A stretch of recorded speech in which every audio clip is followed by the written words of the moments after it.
Hello and welcome back to another episode of the Campspeak Guy podcast, your go-to podcast for everything real estate related in Cape Town. In today's episode, I sit down with Neil Robinson, an up-and-coming young agent on Cape Town's Atlantic seaboard and in Cape Town. Neil recently made the move to Cape Town, and in this episode, he talks about the challenges he's faced when he moved to Cape Town, as well as the opportunities that have come up. And he also touched on some personal experiences, one being having to teach himself how to walk again after having a serious cycling accident and how he overcame that, as well as his entrepreneurship journey, starting his own furniture business and how that grew into him becoming a real estate agent. So I hope you enjoy this episode as much as I enjoyed sitting down with Neil. Let's get into the show. Neil, thanks so much for coming onto the Campspeak Guy podcast. Great. I feel like it's kind of been a long time coming. We've known each other for probably about 2 years now, I'd say, almost 2 years. I still remember us sitting in a coffee shop in Camps Bay, chatting about the future, both young guns, not really knowing where to go next. Yeah. You were in Joburg, I was obviously in Cape Town, and you were thinking about coming down to Cape Town. Yeah. And like now you're here, man. You're sitting here, we're in Cape Town, it's crazy. And you're living the dream as an agent. We're on a podcast, we're taking it to the next level. Welcome to the Campspeak Guy podcast. Do you want to kind of maybe... Thanks for having me, It's a pleasure, man, Always good to have you here. So do you want to kind of start off with giving everybody a bit of a background about yourself, maybe your story, how you got into real estate, and maybe also a little bit about your entrepreneurial background and your sporting background. Let's hear it. I'll start from school days. I won't go into too much detail, but long story short, I was a ADD, HD, all the Ds kid. Like most of us real estate people. I got put on Ritalin and all of those special kind of meds, and eventually I just said to my folks, I'd rather not lose my personality to some meds. Well, I'd rather fail school than lose my personality. So take me off the pills. Yeah. And I basically scraped through high school. I just didn't fit the mold, fit the box. I was always very sportier than academic. So I was big into I was a gymnast. I won essays. I was the best in South Africa in primary school. And then I got into cycling. I got bored of gymnastics, went into cycling. And I really enjoyed that. I was quite passionate about it. I did mountain biking and road. I'd probably say after high school, I was on average in most local races around the top 5 on a good day. And were you in mountain biking or in the road? When I left high school, I was focused on road racing. I was actually a sprinter, so those last couple of 100 meters was my forte. Wow, epic! And it was your vision always to like go that way, Tour de France, that sort of thing. That was on your mind. Yeah, the dream is Tour de France, travel the world. It's obviously cost and reward to that lifestyle. Yeah. I'm a firm believer that cycling is one of the hardest sports in the world with the amount of training and sacrifice, but can also be one of the most rewarding. For sure. 100%. Yeah, so I had a couple of accidents in my cycling career, and about, I think it was 2017 or 2018, I got three major accidents within close concession of one another. All of them knocked my head quite severely. Wow. So got major concussions. So essentially a concussion is temporary brain damage or bruising on the brain. Yeah. It takes a process to heal, but if you get concussed several times in a close concession, the side effects can be quite severe. So that's what stopped me from pursuing cycling. it. Shame, man. But now you're in real estate and you kind of on another mission. So that's awesome. And then obviously you also started a business called Flippers, the vintage furniture store. Yeah. So maybe talk us a little bit through that and how that began and why you decided to start that as well. Yeah. So after cycling, let me get my dates right here. So I recovered from the concussions. It took me about a year to come right. Wow. And I really struggled to balance a lot. I had to kind of learn how to walk again. I remember going into it took me about 8 to 10 months. I wasn't coming right on my own. And then we did some research and came across the specialist that helped Pat Lambie, the rugby player, who had about 15 concussions, and they said to him, "You can't touch a rugby field again in your life." Wow.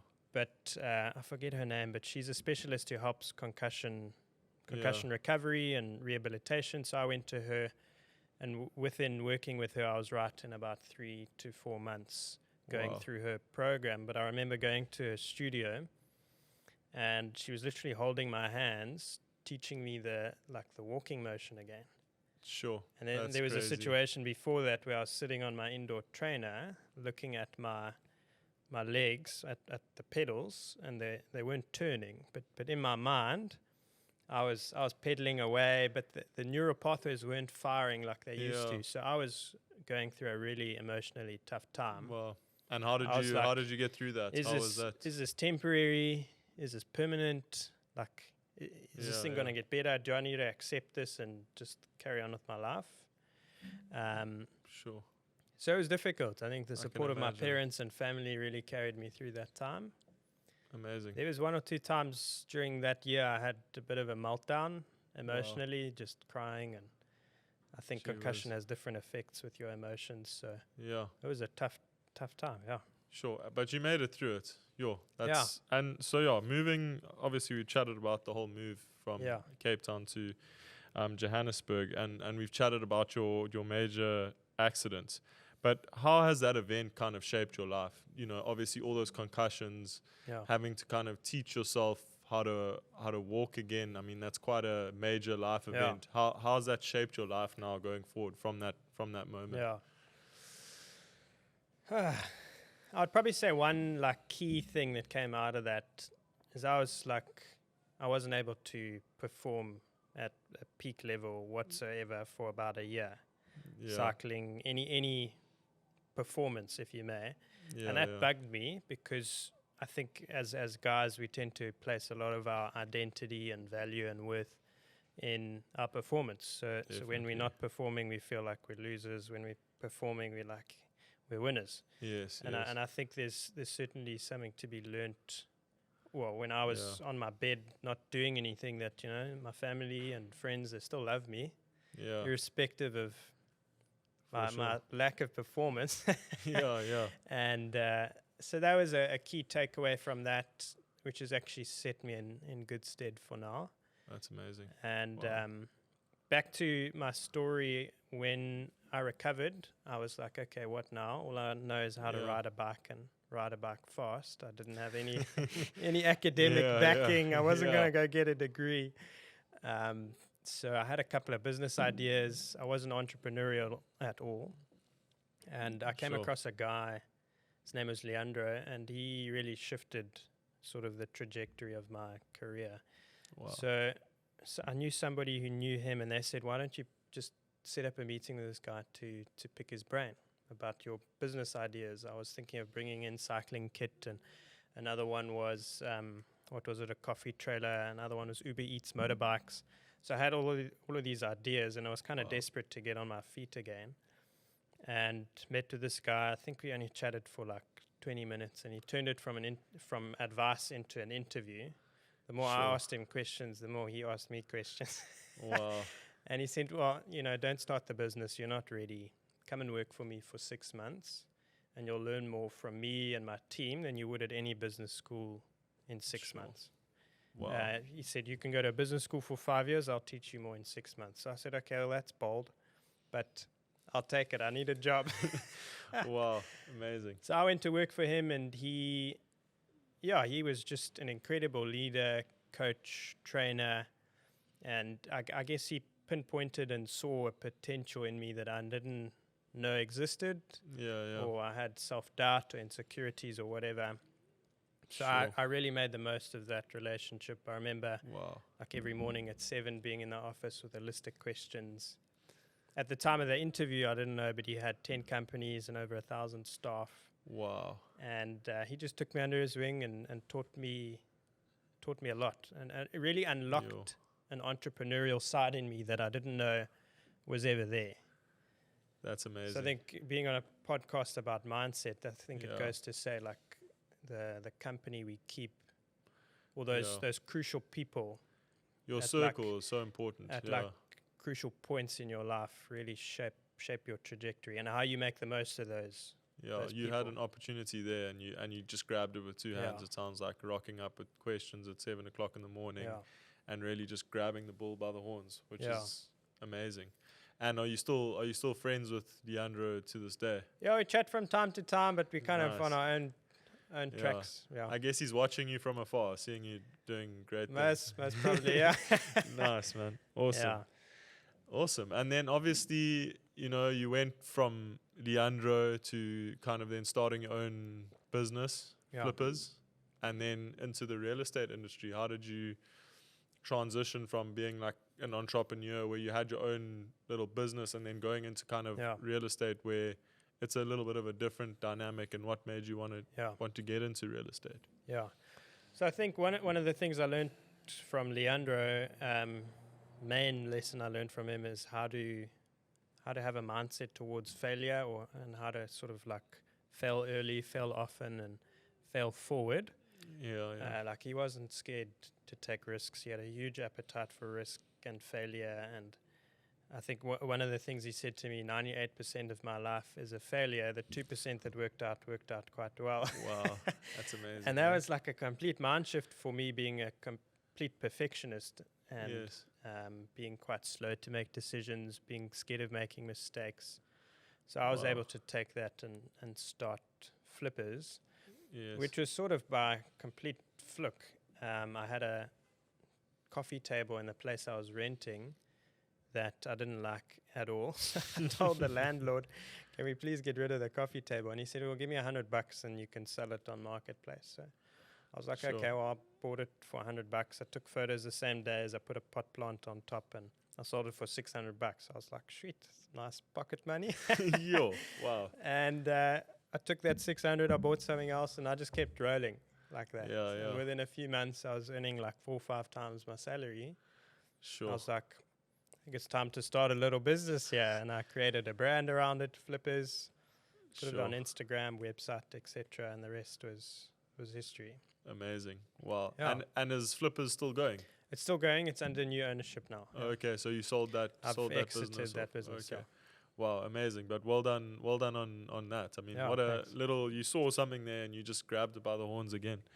So started with $100, no funding. Wow. No funding. Wow, that's amazing. Yeah. Just shows, you can start from anywhere, man. You can start from anywhere, and it can become something amazing. Yeah. And then from there, you obviously went into real estate. How did you end up getting into the real estate industry? So furniture, homes, families, there's a lot of synergy with real estate. And what happened was I ended up selling a lot of furniture to real estate agents. So I started talking with them and getting to know them. And I was like, sure, these guys have got quite nice houses and really nice furniture. They got quite a bit of bucks, so they're doing all right. So I thought, man, can't be that hard, let me give it a bash. Like all of us. And I thought maybe I can try to do this real estate thing part-time, which didn't work out. It's not a part-time you need to be like a laser beam with focus. And I think the bug that bit for me with the furniture store was that it was very transactional. I never really met clients. Real estate is very relational. So you're meeting clients, you're face to face. There's buyers, there's sellers, there's families. That I find really enjoyable and quite special. Yeah. So for you, is it about, it's about getting that end result for that family, helping them move or finding the perfect home for that family. Yeah. That's why you do it. That's why you being love a part of the process, negotiating the deal. Yeah, that's always a thrill. Anything with people. Yeah. Amazing. This podcast is sponsored by Home Loan Junction. Home Loan Junction are a bond originator, and if you don't know what a bond originator is, a bond originator will help you get finance for your next property purchase. They'll go to all the banks, get you the best interest rate so that you don't have to go and barter and they'll make sure that you get the best deal for your next purchase. So if you're a foreigner or a local South African, Home Loan Junction will help you get the best finance for your purchase. Thank you so much to Home Loan Junction for sponsoring the podcast. It wouldn't be possible without you. How did your experience of teaching yourself how to walk again, shape your mindset and approach to challenges in the real estate industry? Yeah, I think having a setback in cycling or sport and learning to overcome that setback, I guess it sort of strengthened those kind of muscles or resilience and persistence muscles inside of me. Yeah. And real estate's all about rejection, setbacks, and going through like 200 no's and getting one yes type thing. 100%.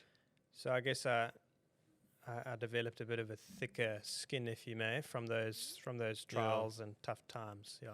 Almost kind of made you feel like you can do anything, like from going through that. Yeah. And just just made me think while you were saying that. So how are you approaching your business? Do you do a lot of cold prospecting, or are you more kind of warm? What's your approach to building your business? Yeah, so at the beginning of this year or over December, I started reading a book on self-improvement, and it really got me thinking about having a growth mindset and just having marginal gains. So improving 1%, little gains in every aspect of my business, whether it's lead generation or negotiation or whatever aspect of my business. And so that's been my mindset towards building my business. I'm obviously very new in the real estate industry, so it's been a very rich time of learning. Like every day is something new, which I find very exciting. If I'm not learning and being stretched, I feel like I get bored. That's probably why I change industries quite often. And so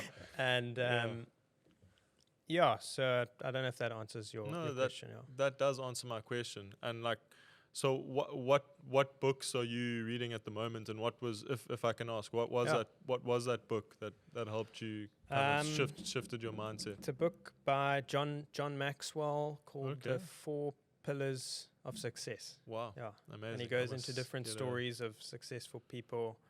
That's a topic I really love, is because I aspire to be successful in my life, in all areas of my life. Is what, like, this question is continually on my mind: what separates average people from achieving people? Yeah. Like, what is that recipe? Exactly. You've like, got if you had to take the average version of yourself versus the achieving version of yourself, like, what are the differences in that guy's daily routines? So like average Neil and achieving Neil, what are the two differences in their daily, how they spend their time, what their mindset is? So I love thinking about that kind of. So you're always trying to take yourself to that next level. You're always trying to look at ways that you can get better. Yeah. And just those little 1%. Yeah. So what is a typical day? What are the sort of routines that you're kind of putting into place? How does a day in the life of Neil Robinson look? How are you kind of getting yourself to that peak performance every day? So I've started reading a really cool book called Miracle Morning. I think it's by a guy named Hal Elrod. I think I'm getting the name right there of the author. But it's kind of obvious, but how we spend our morning routine shapes how the rest of how our day goes. Yeah. And I guess it's figuring out for every morning for me, what do I need to do that will set the tone for the rest of my day, from a mindset perspective, from a physical exercise perspective. So I try to get up at 5 every morning. Doesn't always go to plan. Usually click the snooze button and climb out at 6 and 6 or 7 if I'm pushing it, and start off with reading a book. At this period in time, it's the Miracle Morning that I'm reading. Lovely. And it just goes into, sort of distills the common things that successful people have done throughout the ages as part of their morning routine. Wow. That can really set you in good stead to have a productive day every day. Yeah. So having a good morning routine is what gets you going.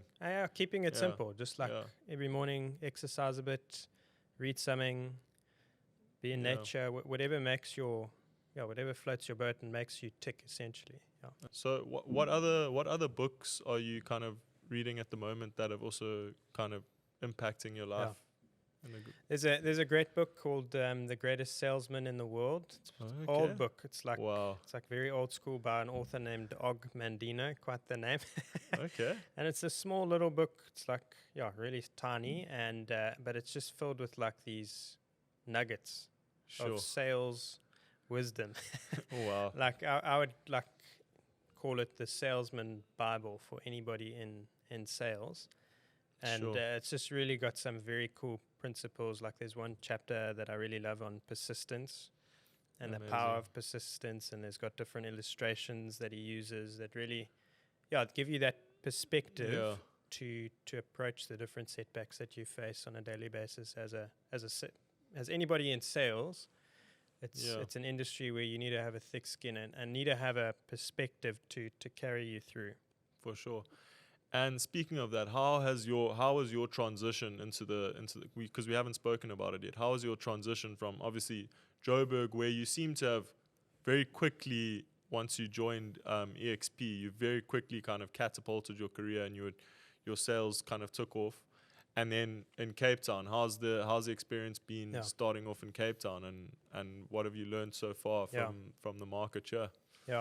Yeah, two very different markets. A lot of the stock in Joburg is quite hard to move because it's quite a buyer's market. Everybody's generally moving to Cape Town, is what I found when I was there. Yeah. And then you come to Cape Town, to the luxury space. It's highly competitive. Yes. So you've got a lot more competition with agents for the stock. Yeah.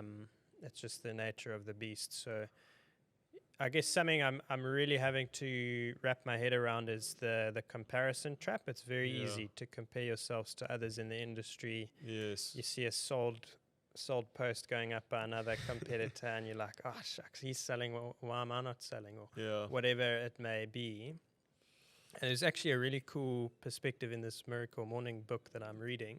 Yeah. And it said, like, instead of comparing yourself with others and getting down about it, like, look at what any other human being has achieved and think about that as what's humanly possible. Yes. So it's like it's an example of what's possible and what you can also achieve, because if they can do it, you can also do it. So that's something I'm really trying to, I guess, build my mindset muscles over, is not getting caught up in the comparison trap, but staying in my lane, and sticking to the basics of what I do well.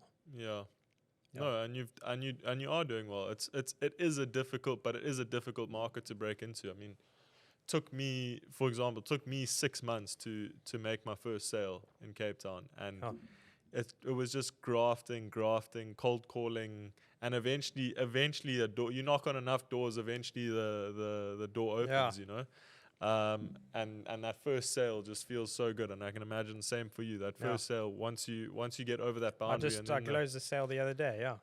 Congrats, man. Nice well done. So that was a big victory. Yeah. Yeah. So and then gives you the confidence to walk into that next property and you just and things take off. So yeah.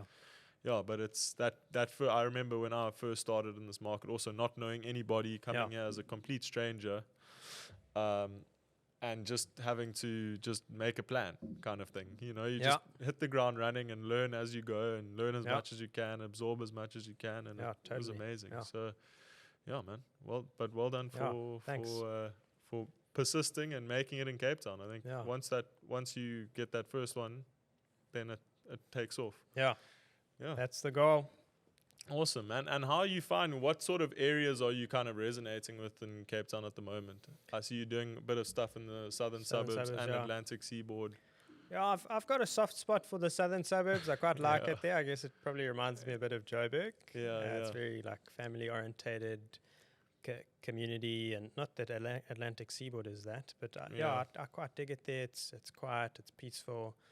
Atlantic seaboard's more like the hustle bustle. Reminds me a bit too much of Joburg with all the traffic and different things. And the traffic and the fast cars and the so I like to operate in both, because a lot of people who want property on the Atlantic seaboard, if they don't opt for that, they're generally the second place that they look is the southern suburbs, because they want a big yard, extra parking. So those two markets, there's quite a lot of cross pollination, which is quite nice.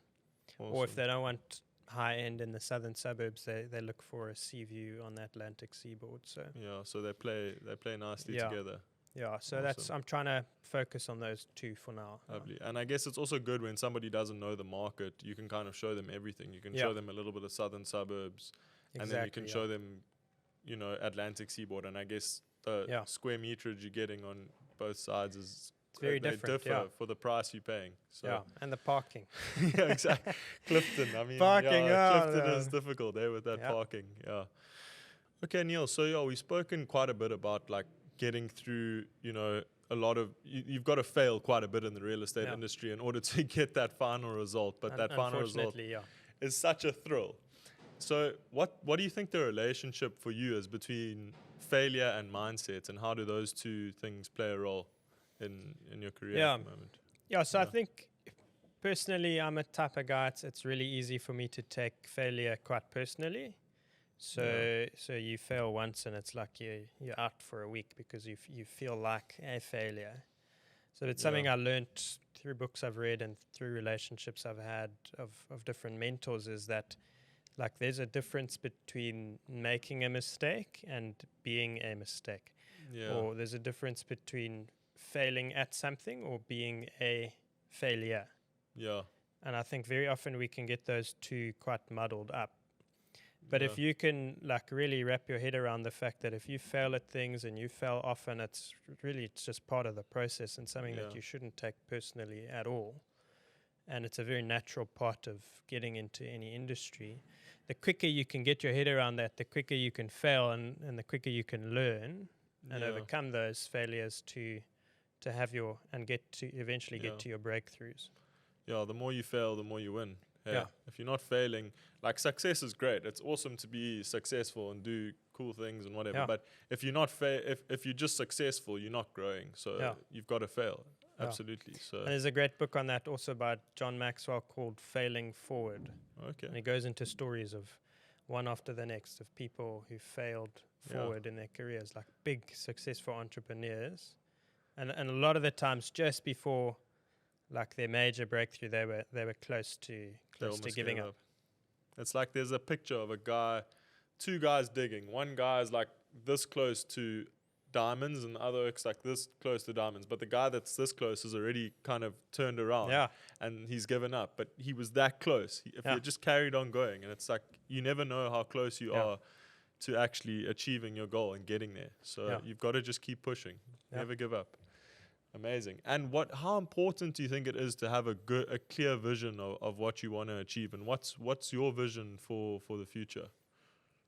Your vision, my definition, and it's from another author, I forget his name, but he defined it really nicely. And he says, let me get it right here. Vision is painting a clear picture of what could be in your life, what you want in your life, fueled by the conviction that it should be. Okay. So a clear mental picture, like paint that picture in, build a vision board, put pictures of what could be, fueled by the conviction that it should be. So and that for me is like a game changer, because I mean I've got a vision board at home, and at first you feel like it's kind of like a bit unrealistic and a bit out there to envision what you want your future to be. Yeah. But there's something that happens when you write things down, you put it on a board, and you're specific about your goals. Yes. Like things just happen. And you commit to that like 100%, and you're just like, I'm going to make this happen. Yeah. And it's crazy. Like the moment, we were just talking about the moment you like almost feel like giving up, and like 2 days later you sell a property or something, it's like crazy. Yeah. And you're like, Flipp, I was so close to like maybe even throwing in the towel here or...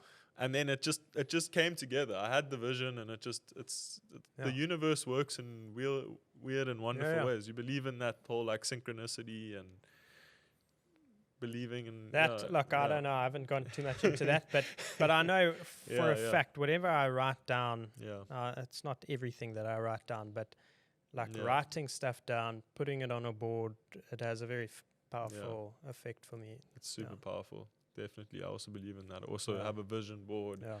and try and look at it every day before I start working, and remind me of what I'm actually working for and things like that. And that is just super powerful. Yeah, it keeps you on track. Yeah. So for anybody that's listening, I think if you don't have a vision board, get a vision board. Yeah. Awesome. Yeah. This podcast is sponsored by Van Zyl Kruger Attorneys. Van Zyl Kruger Attorneys have been my number one supporter since the first day that I started in the real estate industry. They've always been there for my clients when critical questions around the transfer of a property have come up. And I'm super grateful to them for sponsoring this podcast. If you are looking for a transferring attorney on your next sale, please consider Van Zyl Kruger Attorneys. They won't let you down. So, thanks again to Van Zyl Kruger Attorneys for sponsoring the podcast. And, it wouldn't be possible without them. Okay, Neil, so what do you think are practical ways that we can develop a good mindset? Yeah. Well, I think there's several ways, and you got to look at what works for you. In this book, I'm going to refer to it quite a bit because that's what I'm reading at the moment, and it's quite engaging and stimulating for me. The book, Miracle Morning, there's a story about an entrepreneur who he hit rock bottom and had a couple of setbacks, and he was at the brink of giving up. And he opened up with one of his mentors and coaches and just said, like, I've hit a brick wall. I don't know what to do. And the mentor was like, oh, when was the last time you exercised? Yeah. And the guy who was like hit rock bottom, he was like, what does that have to do with running my business? Yeah. He was like, it has everything to do with running your business. Because like for a lot of us, like if we're not fit and healthy and exercising, like our mindset is in the dumps. Yeah. Like 100%. my common bend is to be negative and ungrateful, and if I'm not exercising and eating well and drinking water, like basic stuff, I go off the rails. Yeah. And 100%. like you need to have those things in place. And I think having like different mindset or quotes, like if you go into my apartment, there's like quotes everywhere, like on different things that help me to keep my mindset sharp. Like there's a quote by Theodore Roosevelt called "The Man in the Arena." Okay. Like if you read through that, it's a game changer with having a great mindset toward perseverance and failure and just like not letting critics get you down. Yeah. Amazing. Those would be some things to think about. Yeah. That's super powerful. I think exercise is super important. I think we all feel it. If you're not exercising, it's like a pillar. Those endorphins you get from exercising and just knowing you've kind of accomplished something at the beginning of the day or the end of the day, you feel like so much better about yourself. Yeah. It like gets you out of a negative loop. So definitely. And we were actually speaking, another one of our guests that came on recently was also talking about, how he did the 75 hard challenge, and he was just saying, he's now taking that into his life. Like it's not just a challenge anymore. He's like continuing with it because it's become such a pillar of his life, and he feels amazing after he exercises. Yeah. Yeah. And I think there's no formula for it. Everybody's different. We're all wired differently. But I guess the key is to ask yourself the question is like if you go back to times or periods in your life when you were, I guess, firing on all cylinders, making things happen, feeling good. What were the common denominators of that season, and how do you get back to that? And another question: do you keep a journal of like what you've done each day or your practices and routines? I love writing. Like I'm a big writer. I write everything down. I actually probably write too much. I overanalyze things. But I love like at the end of the day writing down things that I learned. Like after closing a deal recently, I wrote down all the things that I did that I think worked and how I can do that again. Amazing. Or like if I'm going through a season where I'm like, wow, my mood is really good and different things are lining up. What am I doing? So like reflection, self-awareness, all of that journaling really helps with that. Yeah. It's amazing, and if you keep those journals, and then you hit like you hit a bad patch, and then you can just open up one of those journals, and you can go back, and you can be like, I was firing on all cylinders here. Let me go back to what I was doing at this time in my life, and I'll get back to where I was. Yeah. So that's amazing. And that's a good discipline to have. I wish I had the discipline to keep a journal. I I try enjoy to, it. but It's like comes naturally. I like words and I like writing and Wow, amazing. That's very powerful. Yeah. Okay, so I think we've gotten to the part of the show where we've asked our audience what they'd like to ask you. Cool. So these are questions from the audience. So the first question is, how has owning a furniture business impacted your real estate business? Well, I've exited that. So essentially I was a part-time real estate agent up until December 2023. So that was a team of 5 staff running my furniture store. Having that nationwide logistics, deliveries, online store, accounting, managing your staff, it was hectic, plus having a real estate business in Cape Town and then managing that store in Johannesburg remotely. It was just too much. So I got to a point where I was like about to implode, explode. I didn't even know what to do with myself. And I had to make a call. And it was a risky one, but it's worth it and paying off. Wow. And I just decided I'm just going to be like a laser beam and really focused on do what you love, leveling up in my property game and becoming the best real estate agent I can be. Amazing. That's great. And how did you end up joining? I know you're obviously with Harcourts before, but how did you end up joining EXP? And what has your experience with EXP been so far? Yeah. Look, I loved Harcourts, learnt a lot there, and the principal that I had taught me a lot of things, and I'll never discount that. But it is a more of a corporate setup, and I'm a very entrepreneurial, freelance, I like to do what I want. So I found it a little bit more difficult to be in that environment, and EXP at the time really suited my needs while I was running the furniture store, to essentially run my own real estate business within a business. Yeah, that's amazing. And you can kind of grow it and scale it to whatever level you want. Recruiting team members, that sort of thing, and also seeing other people grow, which must be quite amazing for you. Which is it's unlocked sort of talents inside of me that I didn't know were there. Things like leadership, having a team, motivating my team. So I've got a team of 15 agents, Joburg, Cape Town, and Durban. Just working under you. Yeah. Wow, that's amazing. So that's quite exciting, and that's growing, and just the networking and lessons. Like I've learned more from them than anything else, being the newbie. Wow. And that's so amazing. It's a great setup. Yeah. Congrats, and you've done so well at EXP. So congrats on all of that success.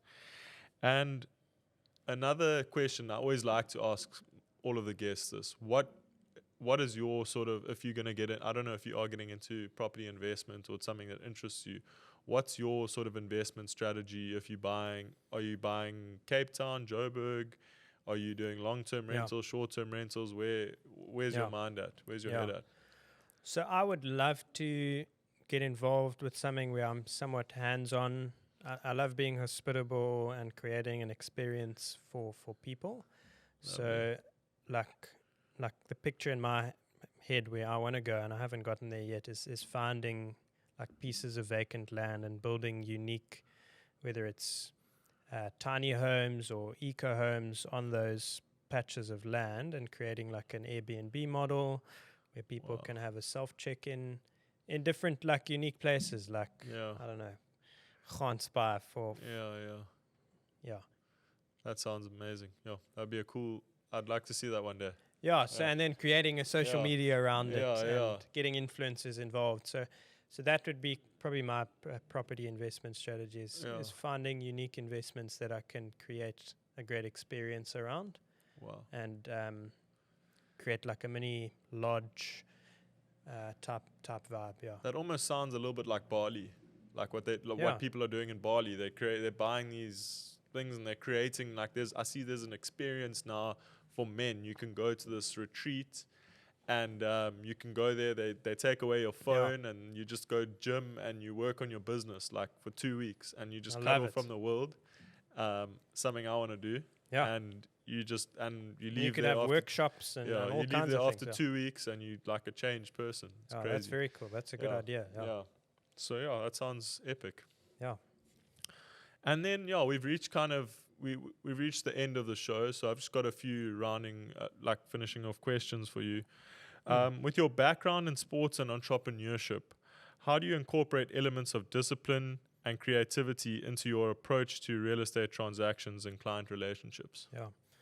So I think sport teaches you one thing, like you get out what you put in. The more you grind and the more you train, the better the results. And I really saw that with cycling. And also with cycling, when you get a coach, that also takes you to the next level in terms of your mindset and pushing yourself to the next level. Yeah. And then having sort of the back end of the hard work and grit that comes from being an athlete and all of that, that's quite ingrained in me. And then the entrepreneurial side that I learned through different mentors and starting my own business creates quite a unique combo in real estate, where you can add that creative side and the hardworking side to create quite a nice, powerful combo. Yeah. Oh, amazing. Yeah, I feel like a lot of the most successful agents have like a background in sport. Yeah. It's interesting. A lot of successful salespeople. Living intentionally often involves setting clear goals. How do you approach goal setting in your real estate career, and how does it contribute to your overall success? Well, I would start from the top and then work my way down to a practical level. So let's say the goal is I want to do 10,000 push-ups this year. What does that mean? I need to do on an hourly rate, daily rate, weekly, monthly, yearly. Or if I want to sell 10 homes in a year, what does that mean for me every day? And that comes down to your schedule and time blocking, which is really important. So having certain scheduling meetings with yourself. So placing the same importance as a meeting with yourself as you would as if you were meeting somebody for coffee. That's time blocking. Yeah. So if it's lead generation, 9 to 11 a.m. in the morning, that's my meeting with myself. Nobody interrupts that meeting. I'm only going to do lead generation or exercise 7 to 8. That's schedule, that's in type thing. And there's obviously flexibility depending on appointments. But I'd say there's a big value to time blocking really 100%. Important income generating activities in your schedule. Yeah, you got to make sure you don't waver from that. I've seen you can get successful and then you kind of go off the rails, do a big sale. You've got to kind of keep that action, because actions equal results if you don't have those actions. So that's very important. Okay, and looking back on your journey so far, what is one piece of advice you wish you had received when you were just starting out as a young agent? And what advice would you offer your younger self or to other aspiring agents today? I'd probably say that everybody started somewhere. Yeah. So if you look at the top agent in your industry, that guy or that girl, they started out somewhere. For sure. And they got their head kicked in and they made a lot of mistakes, and they didn't get to where they are overnight and without a lot of struggle. For sure. You're going to have to go through something similar to that. But that is quite disarming for me and actually encourages me to just continue and persevere and just improve myself a little bit every day. Yeah. Amazing. Neil, it's been an absolute pleasure to have you on the Camps Bay Guy podcast. Yeah, it's been great. You've left us with some amazing wisdom, and I'm sure we'll do it again sometime soon. Awesome. So, It'd be great to be back on. Yeah. So thanks so much for coming on. Thanks, and, Josh. Appreciate it. Cheers. Great.